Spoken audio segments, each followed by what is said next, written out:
할렐루야. 한결 미디어 교회 강흥준 목사입니다. 오늘도 말씀을 통해서 여러분에게 새로운 세계가 열리고 하나님의 생명이 여러분과 함께 하시며, 그리고 주님의 인도가 여러분에게 가득하기를 축원합니다. 오늘의 말씀은 요한복음 14장 21절의 말씀입니다.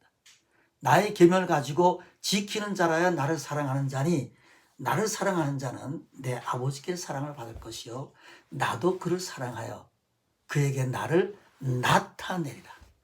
자신을 나타내신다는 거예요. 아버지의 사랑을 받고, 또 나의 계명을 가지고 지키는 자면 아버지와 내가 거처를 그와 함께 하리라. 그에게 와서 거처를 함께 하신다고 했습니다. 오늘 말씀의 제목은 영적 감각을 회복하라 라고 하는 제목이 되겠습니다. 우리는 영적 감각이 무뎌지면 주님을 따라갈 수 없습니다. 여러분, 미각을 잃으면 그냥 맛을 잘 모르지 않습니까? 우리의 감각이 사라지지 않도록, 영적 감각이 사라지지 않도록 우리는 깨어서 기도해야 될 줄로 압니다. 예수님은 3년 동안 그 공생애 동안에 제자들과 함께 숙식을 같이 하셨습니다. 고대 교육 방법은 제자들과 스승이 함께 사는 겁니다. 제자들 하나하나를 가르치셨어요.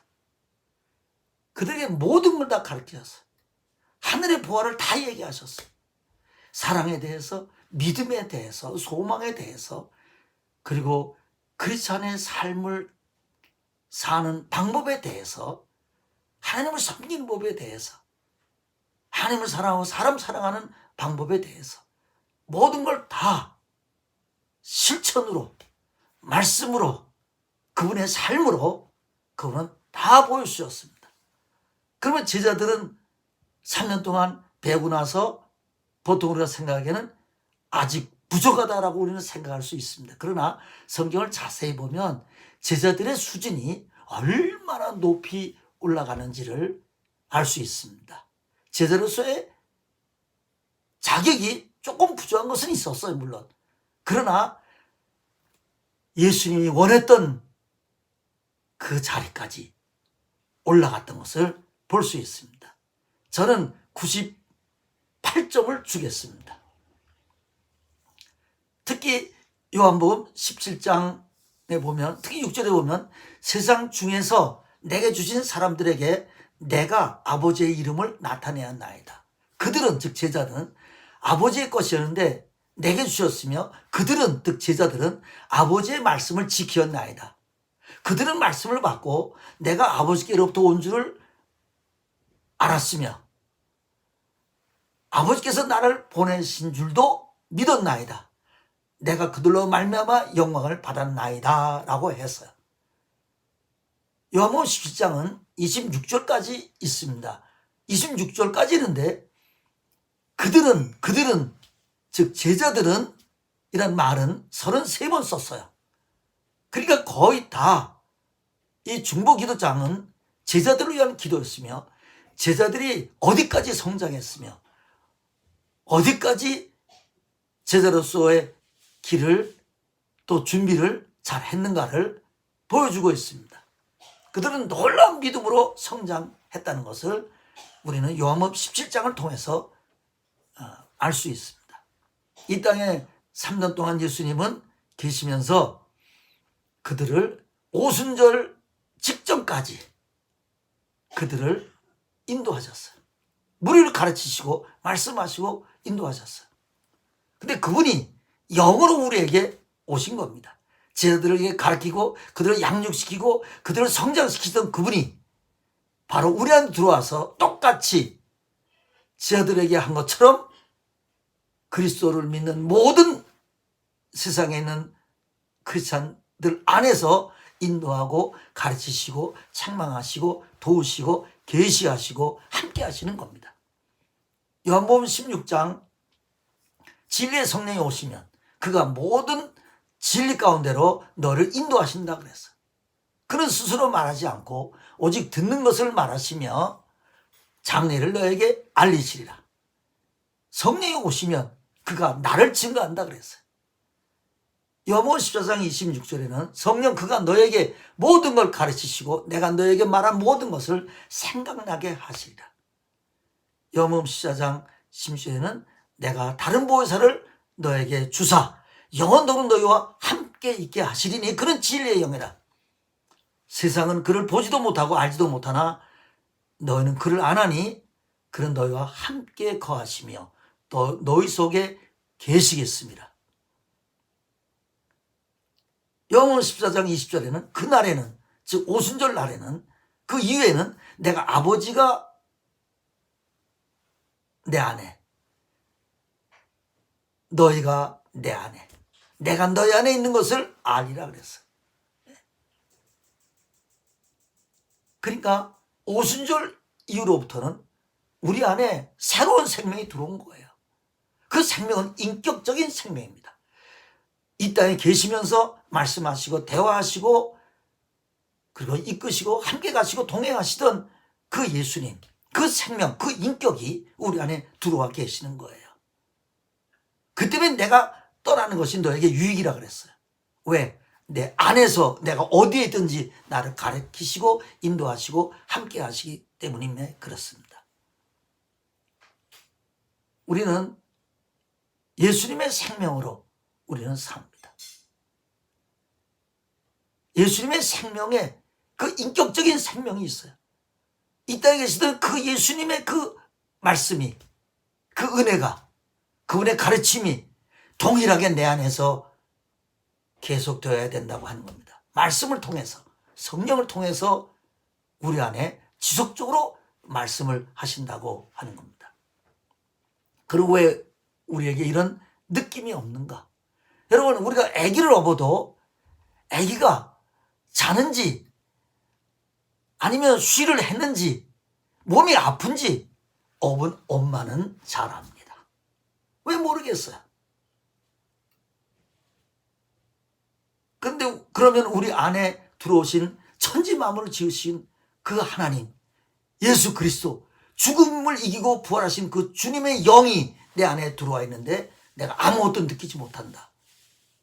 그것은 영적으로 죽은 자이거나 아니면 하나님과 관계없는 자일 수 있습니다. 그러면 크리스찬들이 성령 받았다는데 왜 이런 감각이 없을까요? 왜 성령의 감각이 이렇게 둔할까요? 그 이유는 첫 번째로 죄를 지었어요. 하나님과 우리의 관계를 죄가 맞기 때문에 그렇습니다. 남을 미워하는 마음을 갖고 있다.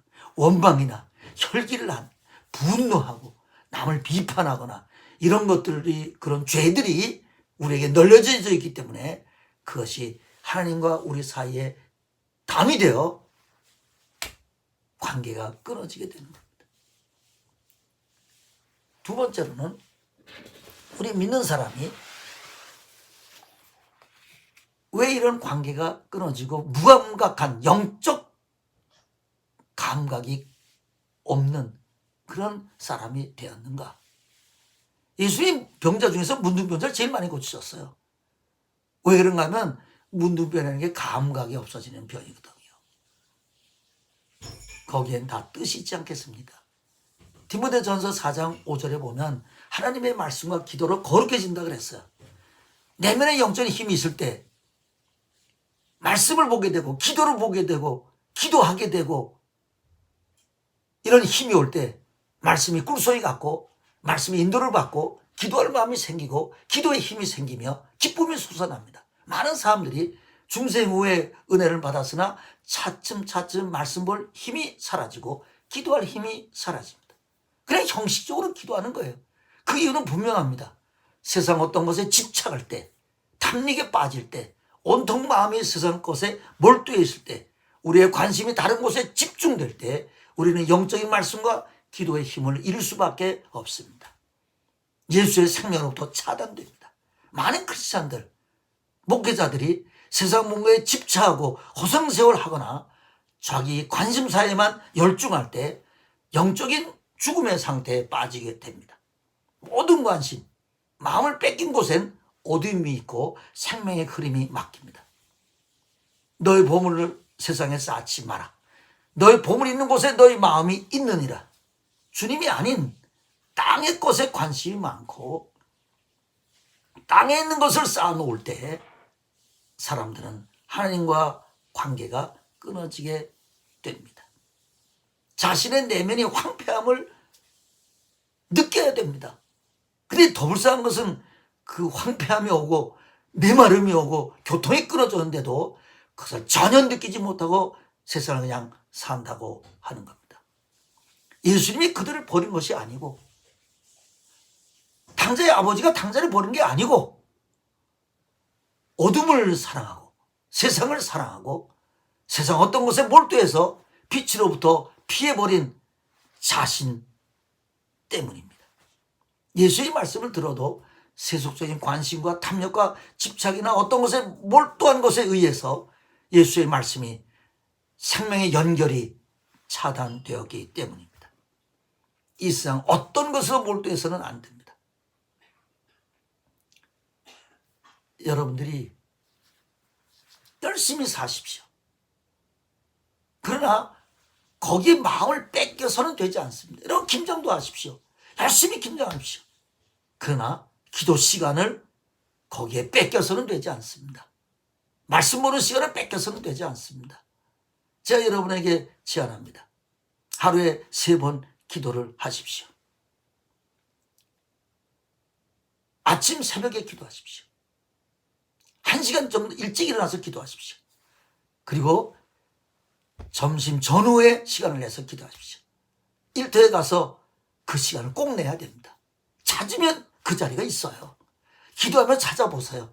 창고에 들어가서 기도하든지 아니면 차 안에 가서 내가 기도할 수 있는지 그 점심시간을 좀 잘라서 빨리 먹고 기도를 하든지 할 수 있습니다.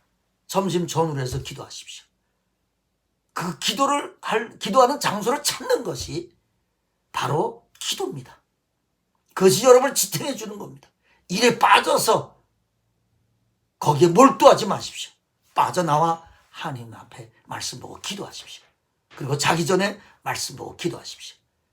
여러분의 하루 종일 아무리 바빠도 이 3번의 기도를 늘 마음에 두고 그걸 뺏기지 않으려고 노력해야 된다고 하는 겁니다. 열심히 일을 하십시오.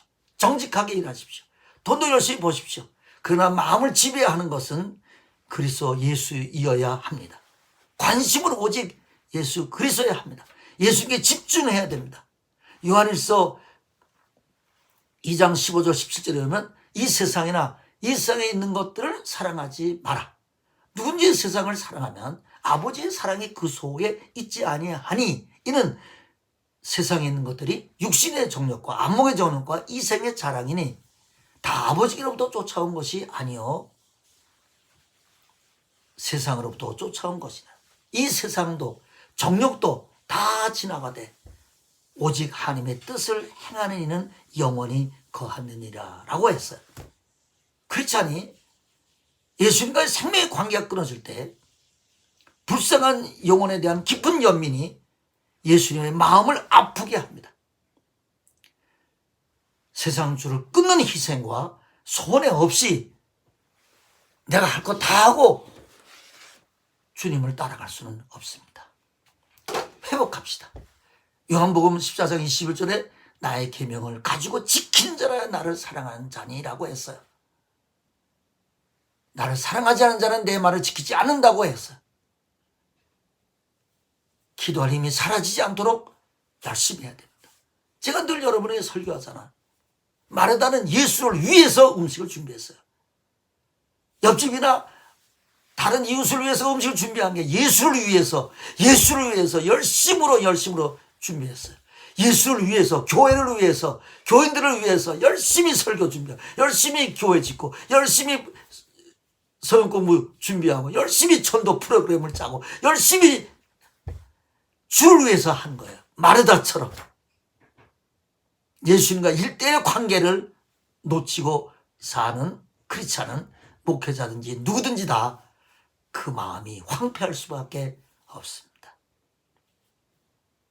누구를 위해서 하는 겁니까? 예수님은 분명히 말씀만 듣고 있는 마리아를 향해서 마리아는 좋은 편을 택하였으니 빼앗기지 아니하리라. 여러분, 하나님과 1대1의 관계, 예수님 앞에서 사는 삶을 뺏기지 않아야 된다니까요. 열심히 팬트치를 뭘 하다가도 기도할 시간을 뺏기지 말아야 됩니다. 가정일 열심히 하다가도, 집을 리모델링을 다시, 도배를 다시 하다가도, 집에 잔치를 벌이다가도, 여러분, 우리는 우리의 마음을 뺏기지 말아야 됩니다. 하나님 말씀 듣는 시간, 기도하는 시간을 뺏기지 말아야 됩니다. 이 뺏기지 않으려고 할 때 우리는 근신하게 되고 우리는 영적 싸움을 싸우게 되는 겁니다. 그런데 일에 몰두해버리고 세상에 몰두해버리고 이것저것에 누구를 만나면 또 하루 종일 보내고 이렇게 잡담하고 다 보내고 결국은 탈진이 되어서 말씀과 기도할 힘이 남아있지 않습니다. 사람의 힘에는 한계가 있습니다. 영적으로나 육적으로나 정신적으로나 감정적으로나 의지적으로나 우리 모든 면에 있어서 사람은 힘에는 한계가 있습니다. 예를 들면 우리가 육신적인 일에 모든 걸 다 쏟아놓으면 기도할 힘은 없습니다. 기도할 힘이 따로 있는 게 아니에요. 내가 다 쏟으면 되지 않습니다. 그렇기 때문에 여러분 보세요. 나이가 40이 넘고 50이 돼서 은혜 받아가지고 목사 된다고 하는 사람들이 있습니다. 근데 하나님 별로 쓰는 것을 잘 볼 수가 없어요. 왜 그런지 아십니까? 그 총각 시절, 젊은 시절에 다른 것에 다 시간을 낭비했기 때문에 그래요. 그 때문에 이 땅의 위대한 믿음의 사람들은 전부 다 10대 때 구원을 받아 그때부터 헌신한 사람들이에요. 아니면 20대 때 초반에 아니면 20대 중반 후반에 변화된 사람들이에요. 50이 되고 60이 돼서 하나님이 쓰는 사람 많지 않아요. 물론 그 나름대로 열심을 품고 하는 게 영광을 돌리는 건 사실이에요. 그러나 어린 시절부터 주님을 섬기고 산 사람에 비하면 그는 시간을 낭비한 사람이 되는 겁니다. 여러분 신학교 교수들 총장들이 나와서 목회한다고 하는데 목회가 안 됩니다. 그것이. 뭐 연극도 하고 이것도 하고 뭐 하던 사람들이 뭐 가서 교회하면 제가 잘 되질 않아요. 부흥이 되질 않아요. 왜 그래요? 내 젊은 시절 내가 힘이 있을 때 모든 시간을 낭비했기 때문에 그래요. 사람의 인생도 마찬가지고 사람의 하루하루도 마찬가지예요. 어느 곳에 힘을 다 쏟으면 그 다음엔 주님을 따라갈 힘은 남아있지 않습니다. 제가 왜 이 설교를 하는가 하면 제가 일주일에 2번씩 영상 설교를 하는데 이번에 영상 설교할 힘이 저에게 없어요. 다 탈진됐어요. 왜? 영상 설교 준비를 하고 나면 그 다음날은 아무것도 하기 싫은 거예요. 성경도 보기 싫고 기도도 하기 싫고 뭐 다 잊어버리는 거예요. 그냥 메라우스 세월을 낭비하게 되더라고요. 아무리 기도해도 되지가 않아요. 그것이 반복되는 거예요. 그래서 내 마음에 황폐함이 찾아왔어요. 주님이 그걸 깨닫게 해주셔서 제가 회개하고 내가 새로운 마음을 갖고 기도하기 시작을 하고 성경 보기 시작을 하고 회복되어서 제가 이 말씀을 전하는 겁니다. 사람의 힘에는 한계가 있어요. 우리가 열심히 무엇에 몰두하면 말씀과 기도는 멀어지게 됩니다. 짓고치고 도배하고 뭐 이렇게 뭐 열심히 그 중에 내가 시간을 띄워놓아야 된다니까요. 하루에 3번 시간을 띄워놓으십시오. TV도 한계를 넘게 보면 기도할 힘이 남아있지 않습니다. 애들에 대한 관심, 공부, 건강 이것저것 할 거, 뭐 과외할 거, 뭐 할 거 그런 거에 대해서 전심에 관심을 쓰다 보면 말씀 보고 큐티하고 기도할 힘이 다 사라집니다. 한다 그래도 형식적이고 그냥 잠깐 하다가 말아요. 무엇을 하든 아무리 급하고 바빠도 마음은 항상 그리스도에 집중되어 있어야 됩니다. 이 영상 설교를 제가 포기를 하더라도 주님과 1대1의 관계를 포기해서는 되지 않아요. 예수님과의 관계가 되었지 않는 사람은 무슨 일을 하든지 주를 위해 하는 게 아닙니다. 자기를 위해 하는 거지. 마르다가 예수를 위해서 하는 거예요. 예수님이 그걸 원치 않았다니까요. 자기는 예수를 위해서 한다 그랬어요. 근데 예수님은 2가지나 혹 1가지라도 족하다 그랬어요. 그렇게 바쁘게 필요가 없다는 겁니다. 우리는 한계를 넘어서 인생을 살면 영성할 힘이 남아있지 않습니다. 무엇을 하든 아무리 바쁘고 아무리 급해도 마음은 항상 그리스도에게 집중되어 있어야 됩니다. 그 때문에 조금 전에 말한 하루에 3번의 기도할 장소를 찾으십시오. 그걸 뺏기지 마십시오. 그 시간을 지켜나가십시오. 그리스도에게 집중하십시오. 마음을 일에다 뺏기고 기도할 시간은 다 사라지고, 여러분 무거운 짐을 지고 하루 종일 무거운 짐만 지고 살면 기도할 힘이 사라지고 말지요. 예수님께 마음을 집중해야 됩니다. 사랑하는 성도 여러분, 우리는 주님과 우리의 관계는 포도나무와 가지입니다. 요한복음 15장 5절에 나는 포도나무에 너는 가지니 나를 떠나서는 너희가 아무것도 할 수 없습니다. 숨도 쉴 수 없고 밥도 먹을 수 없고 살 수도 없다는 얘기예요. 아무것도 못한다니까요. 쓸모없는 사람이 된다는 거예요. 포도나무는 가지에 붙어있지 아니하면, 주님과 나와 1대1의 관계가 깨지면 nothing입니다. 아무것도 남은 것이 없습니다. 요한복음 15장 6절 사람이 내 안에 거하지 아니하면 밖에 버리고 말라지나니, 말라지는 겁니다. 바싹 말라버리는 겁니다. 생명이 끊기는 겁니다. 사망입니다. 사랑하는 성도 여러분, 깨어일어나십시오. 그리고 하나님과의 관계를 분명히 하십시오. 이 믿음의 길을 절대로 놓치지 마십시오. 빼앗고자 하는 주에서 치고 들어오는 여러 가지 복잡하고 바쁘고 급한 일들이 사실은 급한 것이 아닙니다. 가장 급하고 가장 중요한 일은 주님과 나와의 관계입니다. 이 관계를 끊지 말고 실지 말고 아무것도 아닌 것이 되지 말고 주님의 사랑에 감격해서 매일매일 눈물 흘리며 주님을 따라가는 저와 여러분 되기를 예수님의 이름으로 축원합니다. 할렐루야. 감사합니다.